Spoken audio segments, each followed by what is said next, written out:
New Christopher Ward time! Christopher Ward is one of our favourite brands to cover on this channel, and they've just dropped another banging GMT. So let's talk about it. But first, I'm not a watch expert, I'm just a nerd about these things. So if I get anything wrong, if you have anything to add or anything, pop down into the comments, give us a like, subscribe, ding that bell icon so you never miss another video, and into the video. So Christopher Ward, hot off the back of their Sealander GMT, which was a bloody sick, have now released a GMT Dune. I'm a big fan of the Dune. Terry and I are a big fan of field watches in general, and the Dune is a sick field watch. But what is it? What's some details? Tell me, George, tell me. I will indeed. The C65 Dune GMT is a great size. What's the size, Terry? Tell me. Any guesses? 41. Oh no! What's even better than 41? 39. 38. We're happy with 38. That's a great size. Would it be great if they did a 36mm version? I think it would be great, but 38mm I have no complaints about. If they do it in just the one size, 38mm is mwah, mwah. So what are the aesthetics of this beautiful, beautiful watch? First of all, the hour markers are stunning. They feature superluminova for incredible legibility, like you sort of need in a field watch. And those hour markers are amazing. They've got round, steel-edged hour markers that just look beautiful, with sort of baton triangle style steel-edged steel markers at each of the 12, 3, and 9 indices, but not at 6 o'clock, because that's where the date's featured. One of my favourite things about this watch, though, is it's got a lollipop second hand, which is, we love a lollipop second hand because it looks cool.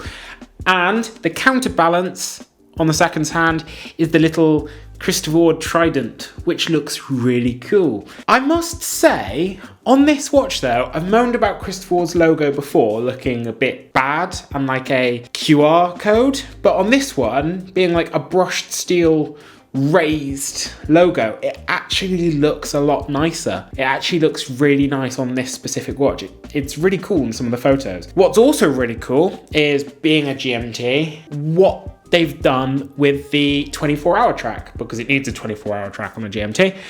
It's on the sort of inner bezel, so like the edges of the dial. The dial itself is like a beige sand color, which is really nice. But then that inner bezel is like a cool mossy green, like deep green, and it's really nice. It's just earthy colors, natural colors, and it looks lovely. Yeah, it's actually described as white sand / khaki green, so it looks nice. It looks absolutely lovely. I'm a big fan of that color. And the GMT hand as well is actually tipped in that khaki green as well, which again is really cool. It's really nice. The colour scheme I think is wonderful. Would it be nice if they release it in some more colours in the future? I'm sure it would.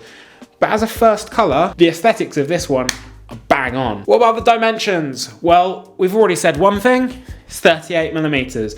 The thickness, 11.9mm, and the lug to lug is absolutely phenomenal at 43.7mm. That will wear amazingly. That is beautiful. And with the size it is, it's actually got a really good power reserve as well, at 56 hours power reserve.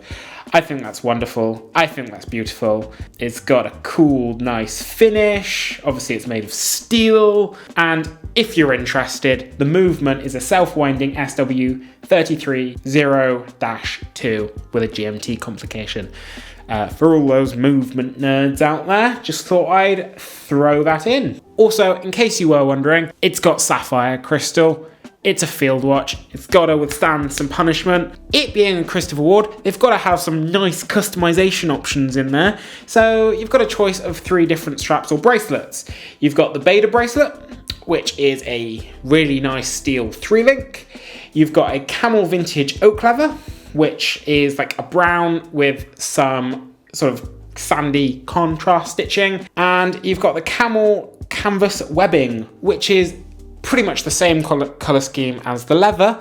except it's like canvas. The name is self-explanatory there. What about pricing? Well, the leather is £1,005, British pounds. The steel bracelet is £1,160, and the canvas is £995. So canvas is the cheapest, leather in the middle, and the bracelet is the most expensive, but that's to be expected. I think that's an excellent price for a really well-sized, really nicely spec'd GMT. That's excellent. Also, just as with the Sealander, it's 150 meters water resistance. There you go, for everyone who cares. So it's a lot more than a Rolex Explorer. I think this looks great. I'd love to wear this. It's my color scheme. I love sandy, earthy colors. I would love to wear this, get this on the wrist. I think this would look amazing on some of the straps I own. I'm a big fan of this. I'm a huge fan, just as I am with a lot of the Crystal Awards we've covered. And I do want to mention this as well, because I want to be balanced. We may be a massive fan of Crystal Awards watches, everything that we've covered previously, but I have been hearing some things recently that they have issues with their customer service side of things. So I just want to cover that. Don't think I'm glossing over that. I don't have any more information, but I've been hearing it from a few people. I saw it on Brooke Pierce's live stream at the weekend as well, that it was addressed on there. I just wanted to address that because they may make amazing watches, but if they're lacking on their customer service, they need to get on that. But amazing watch. Love it. Great specs. Some really great customization options with some cool straps and a very good price. As usual from Crystal Awards, because they don't have authorized dealers, so they can cheat. I mean, literally, we saw this on Instagram.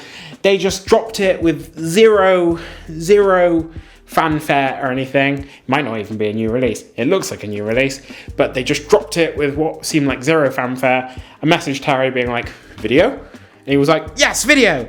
So I rushed over here and we're making a video. So here we are. And by the way, guys, we've got some really exciting things in the pipeline. For example, a new set, a Patreon, some really cool things in the pipeline. So stay tuned. It's a really exciting time. So the wall and the radiator will be bye-bye soon. So don't worry about that. But overall, if you enjoyed this video and if you like this watch, pop down into the comments. Give us a like, give us a sub. It's all really appreciated. And most of all, guys and gals, JDs and gentlemen, watch yourselves.